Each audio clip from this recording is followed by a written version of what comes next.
नमस्कार, आपके साथ मैं हूं सुखवीर। आप देख रहे हैं आपका अपना चैनल भिवानी हलचल। सबसे पहले की नजर आज की न्यूज हेडलाइंस पर। लाडो लक्ष्मी योजना का प्रदेश की महिलाओं को मिल रहा है लाभ, कहा रविंदर सिंह हुड्डा ने। शीतलहर से पशुओं को बचाने के लिए पशुपालन विभाग ने की एडवाइजरी जारी। बच्चों में निमोनिया के खतरे पर बाल चिकित्सकों ने दी सतर्क रहने की सलाह। लोहड़ी और मकर संक्रांति पर पालेराम चैरिटेबल ट्रस्ट ने बुजुर्गों को बांटे कंबल। 10वीं बार नेशनल विजेता बनी बॉक्सर पूजा बोरा।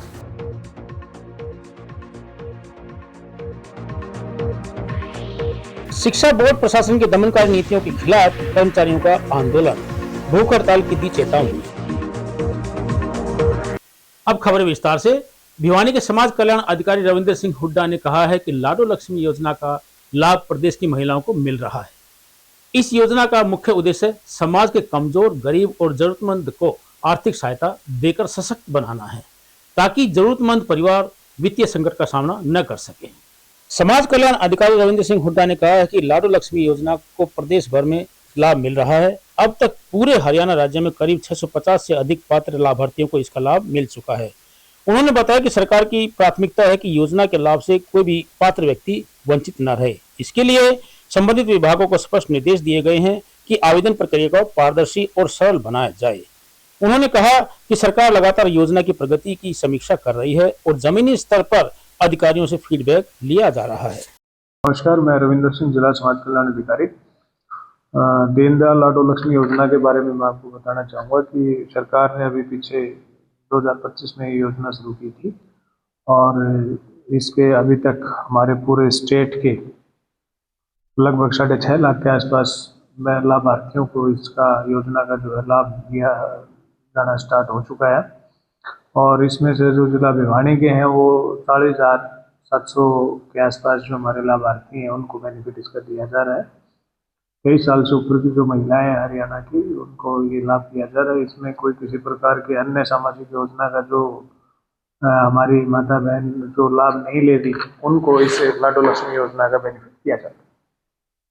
सरकार ने एक बड़ा ही सुगम और सरल एक ऐप डेवलप किया हुआ है। उस ऐप में जो भी हमारी माताएं बहन हैं वो जाती है, अपना इंस्टॉल करके उस ऐप में अपना विवरण दर्ज कराती हैं और उस विवरण में जिस अनुसार वो अपनी योग्यता अनुसार जितनी उसके लिए एलिजिबल या जो भी उनकी इच्छा होती है राशि की, उस राशि को उसमें दर्ज कर देते हैं। उसके अनुसार उनको बेनिफिट मिलना स्टार्ट हो जाता है। ने जो है 2100 रुपये उनके खाते में जो बेनिफिट है वो दिया जाता है और उनके बैंक अकाउंट में वो राशि जाती है।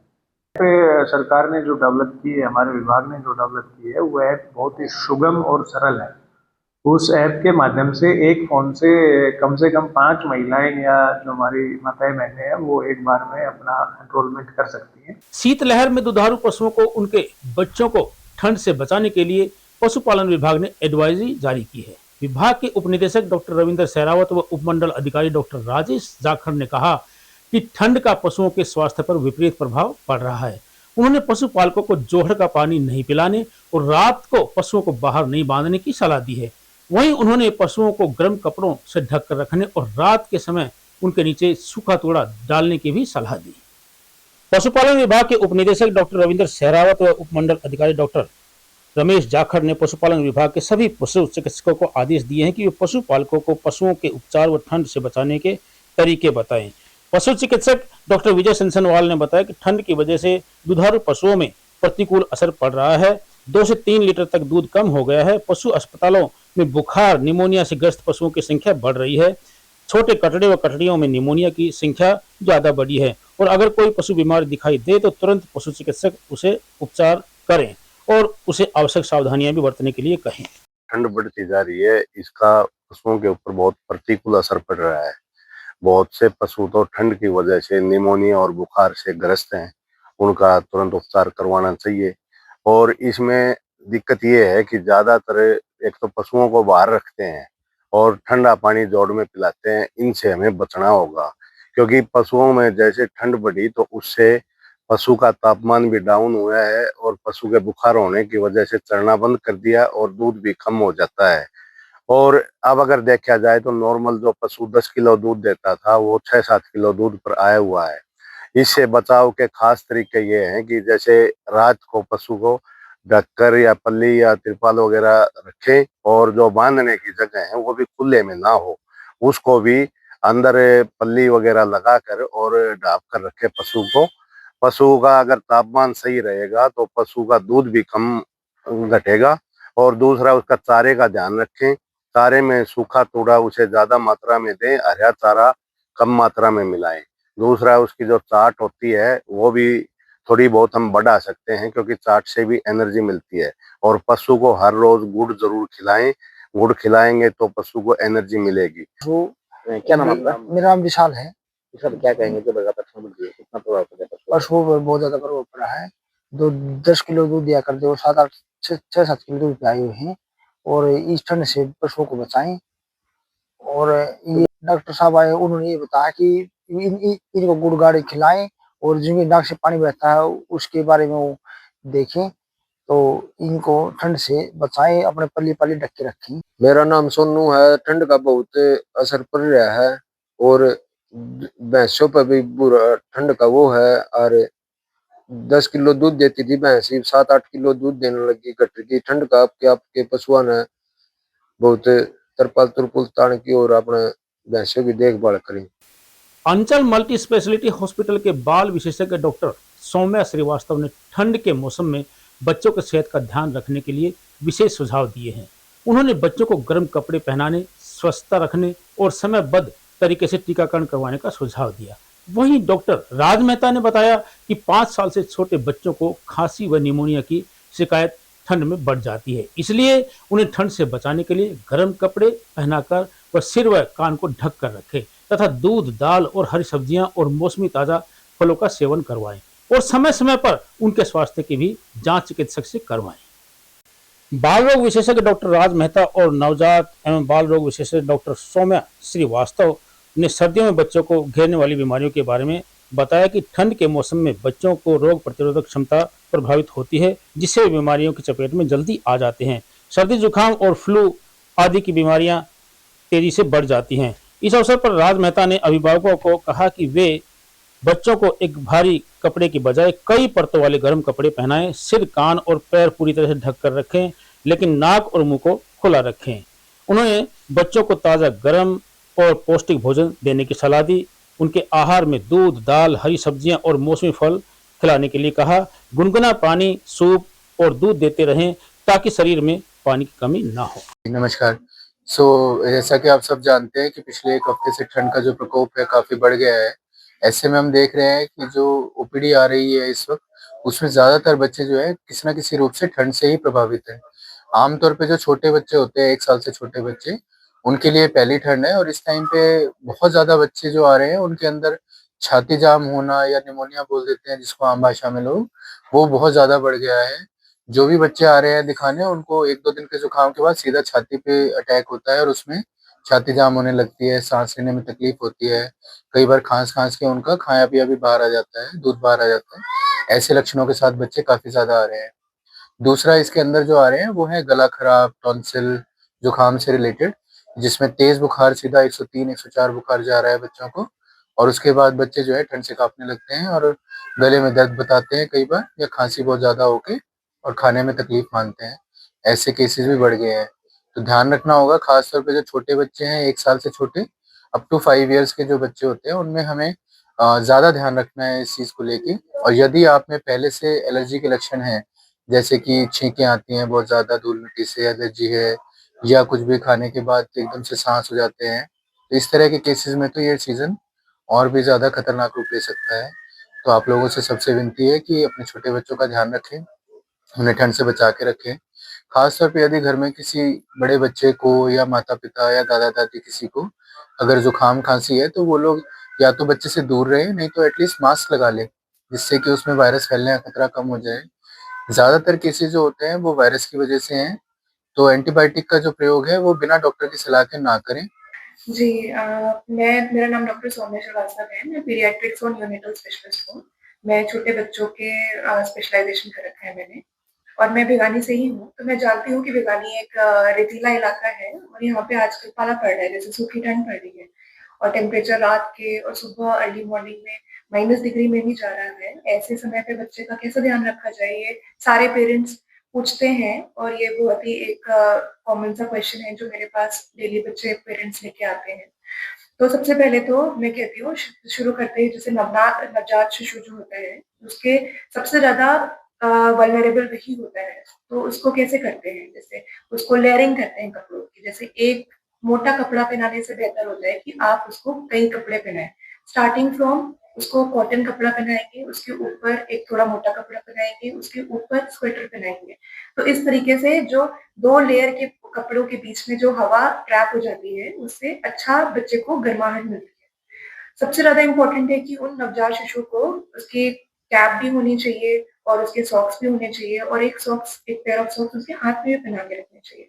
इससे क्या होता है, बच्चे की जो सबसे ज़्यादा इम्पोर्टेंट जगह होती है, जहाँ से सबसे ज़्यादा गर्मी जाती है, वो होता है उसका सिर और उसके पैर।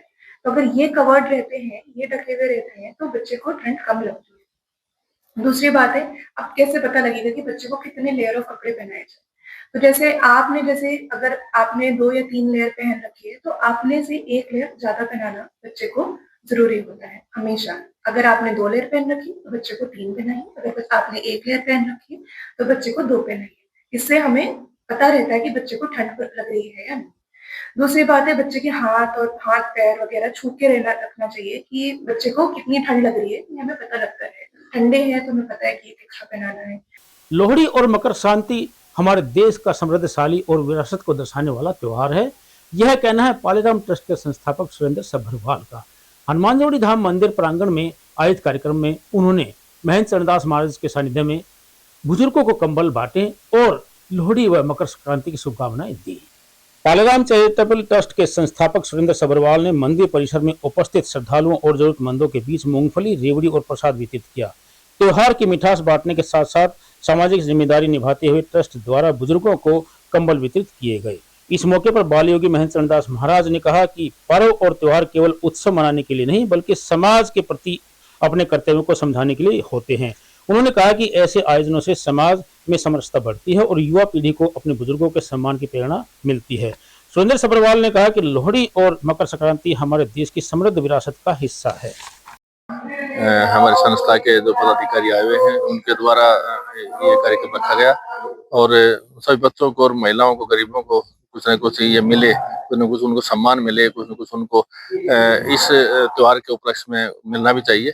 तो वो हमने वितरित किया है। और लोहड़ी पर्व जो अपने पंजाबियों की एक जो है त्योहार है, उसको लेकर के पूरे देश में और प्रदेश में इस प्रकार का माहौल है, जहाँ भी हर आदमी इसको कहने का इसमें भागीदार होता है, लोहड़ी पर्व को मनाते हैं और मनाना भी चाहिए। हम सब एक दूसरे के साथ मिलकर के अपने अपने त्योहारों को बड़े चाव से और बढ़ चढ़ कर मनाएं।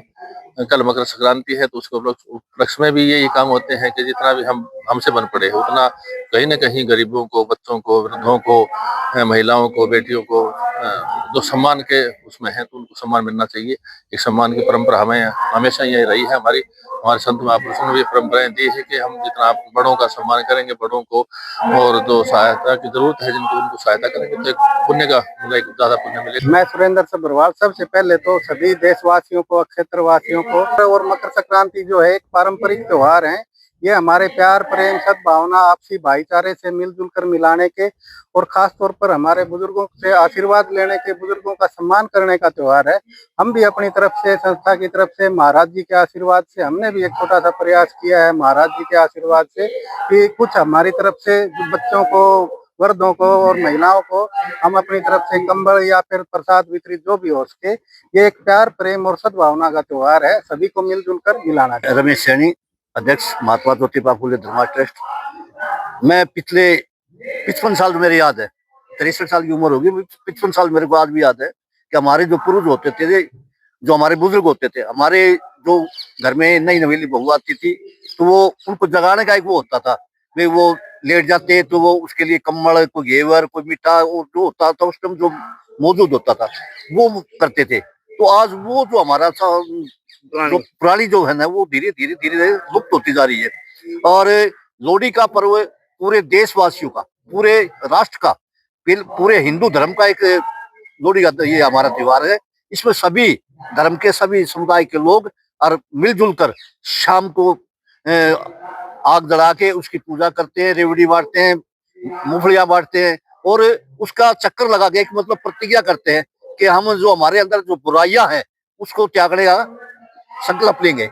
इसी प्रकार से जब मकर संक्रांति जो कल है हमारी, तो उस पर भी लोगों ने जगह जगह भंडारे होंगे, जगह जगह मीठे मीठे पकवान बनाए जाएंगे, साधु संतों की सेवा होगी। और 4 जनवरी से 11 जनवरी तक ग्रेटर नोएडा में आयोजित की गई 9वीं एलीट राष्ट्रीय मुक्केबाजी स्पर्धा में बॉक्सर पूजा बोरा ने स्वर्ण पदक जीतकर जिले का नाम रोशन किया है। विजेता बॉक्सर ने बताया कि वे राष्ट्रीय स्तर पर 10वीं बार नेशनल विजेता बनी है। भिवानी पहुंचने पर खेल प्रेमियों ने उनका जोरदार स्वागत। ग्रेटर नोएडा में आयोजित 9वीं एलीट राष्ट्रीय मुक्केबाजी स्पर्धा में स्वर्ण पदक जीतकर हरियाणा का नाम रोशन किया गया है। यह प्रतियोगिता 4 जनवरी से 11 जनवरी तक ग्रेटर नोएडा में आयोजित की गई। पूजा बोरा के भिवानी पहुंचने पर मिठाइयां बांटकर उनका स्वागत किया गया। राष्ट्रीय मुक्केबाजी स्पर्धा के फाइनल मुकाबले में पूजा बोरा ने मुक्केबाज नैना को 5-0 से हराकर स्वर्ण पदक जीता। पूजा ने बताया कि 2009 में उन्होंने मुक्केबाजी शुरू की थी और यह उनका 10वां सीनियर राष्ट्रीय चैंपियन बनने का खिताब है। हाँ जी, ये 9th सीनियर नेशनल चैंपियनशिप थी और ये हमारी 4 से अभी 11 जनवरी तक नोएडा में हुई थी, यूपी में। तो इसमें कैसा? इसमें मेरी 4 बाउट हुई थी और चारों की चारों मैंने 5-0 से जीती, जो मेरी Chandigarh, all India police, UP और हरियाणा से हुई थी। हाँ जी, ये जो चैंपियनशिप थी इसमें सबसे मजेदार बात यही थी कि मैंने 10 बार नेशनल चैंपियन होने का जो ये खिताब है, जो ये टाइटल है, अपने नाम किया है। इससे पहले ये कविता चहल के नाम था जो कि 9 बार थी वो, और अभी जो वीमेन कैटेगरी में सबसे ज्यादा बार नेशनल चैंपियन का खिताब अब मेरे नाम है। अभी अगर नेशनल चैंपियनशिप की बात करूं तो 10 टाइम नेशनल चैंपियन होने का खिताब जो हमारे गुरुजी हैं कैप्टन हवा सिंह, उनके नाम है। तो अगले साल मैं ये रिकॉर्ड भी तोड़ना चाहूंगी। आई होप कि ये हो जाए। और दूसरा, अगर इसी साल की हम बात करें तो अभी 28 मार्च से हमारी एशियन चैंपियनशिप जो कि मंगोलिया में होनी है, उसकी ट्रेनिंग करेंगे। हमारे कैंप जो हैं वो पटियाला में स्टार्ट हो चुके हैं। सुना नहीं मेरे को। अभी जो एशियन चैंपियनशिप है वो मैं इसी वेट में खेलूंगी, क्योंकि इसमें हमारा पहले से डिसाइडेड था कि जो नेशनल चैंपियन बनेगा वो एशियन चैंपियनशिप खेलेगा। तो अभी मैं एशियन चैंपियनशिप के लिए सिलेक्ट हो चुकी हूँ। अभी इसी की तैयारी रहेगी। स्टार्टिंग में तो ऐसा है कि मैं कॉलेज में आई थी, जो आदर्श महिला महाविद्यालय है। इसमें जो मेरे कोच है संजय शोरान, उनकी वाइफ है मिसेस मुकेश शोरान। उन्होंने मेरे को इंटर कॉलेज खिलाया और उसके बाद उनको यूँ लगा कि हाँ, ये इस बॉक्सिंग गेम में अच्छा कर सकती है। जो हमारी एकेडमी है कैप्टन हवा सिंह बॉक्सिंग एकेडमी, तब उसको स्टार्ट किए हुए करीब 3-4 साल ही हुए थे और काफी अच्छी उनकी परफॉर्मेंस थी। तो उनको लगा कि मैं भी काफी अच्छा कर सकती हूँ, तो वो मेरे को लेके आए बॉक्सिंग में और वहीं से मेरी जर्नी स्टार्ट हुई। हाँ जी, मेरे को काफी लंबा टाइम हो गया, 17 सालों से मैं बॉक्सिंग में हूँ। और मेन अचीवमेंट की बात करूँ तो मैं 10 बार नेशनल चैंपियन हूँ, 2 टाइम्स मैं एशियन चैंपियनशिप में गोल्ड मेडल जीता है मैंने, और एशियन गेम्स में भी मेडल है, वर्ल्ड चैंपियनशिप में भी है और वर्ल्ड कप में भी मैंने मेडल जीता।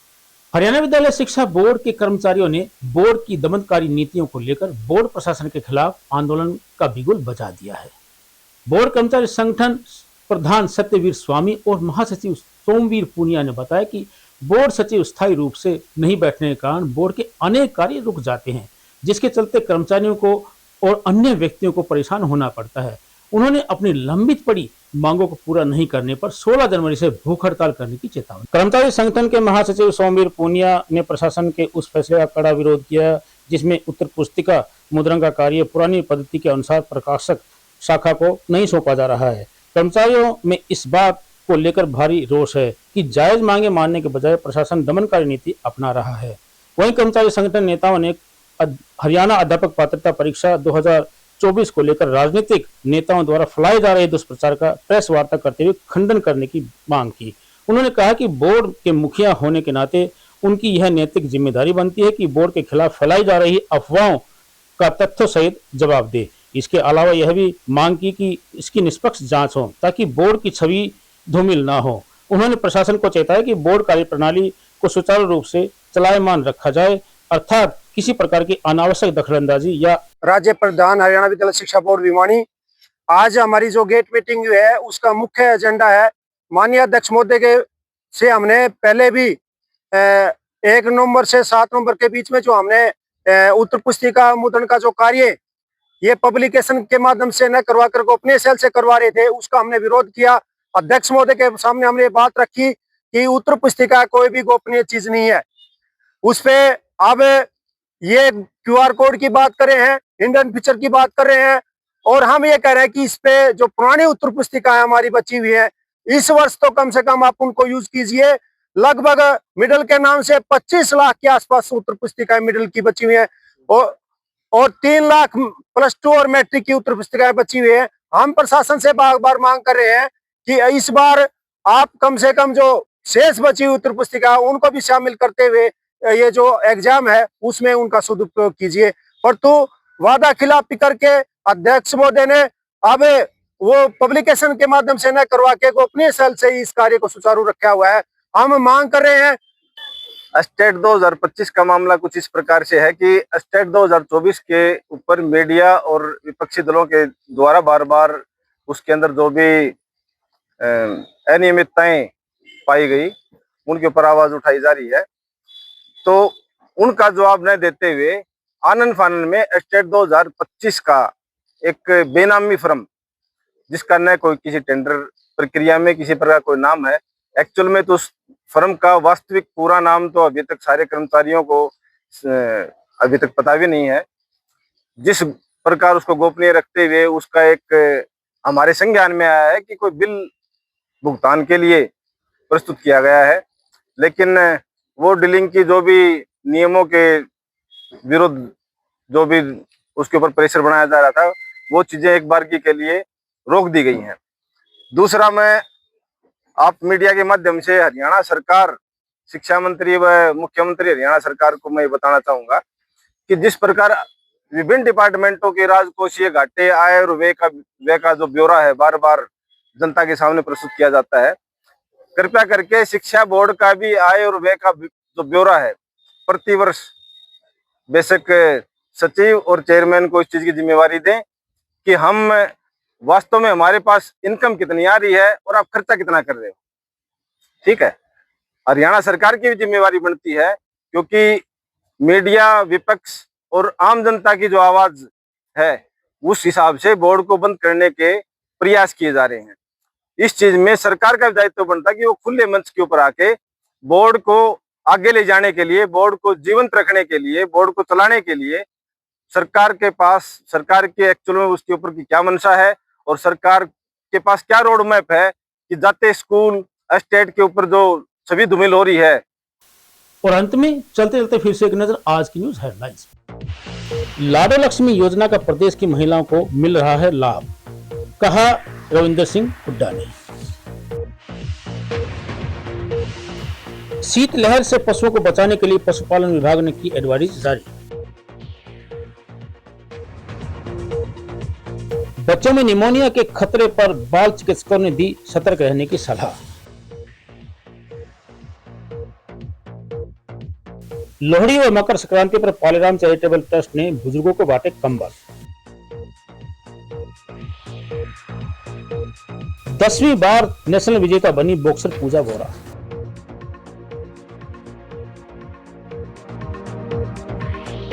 शिक्षा बोर्ड प्रशासन की दमनकारी नीतियों के खिलाफ कर्मचारियों का आंदोलन, भूख हड़ताल की दी चेतावनी।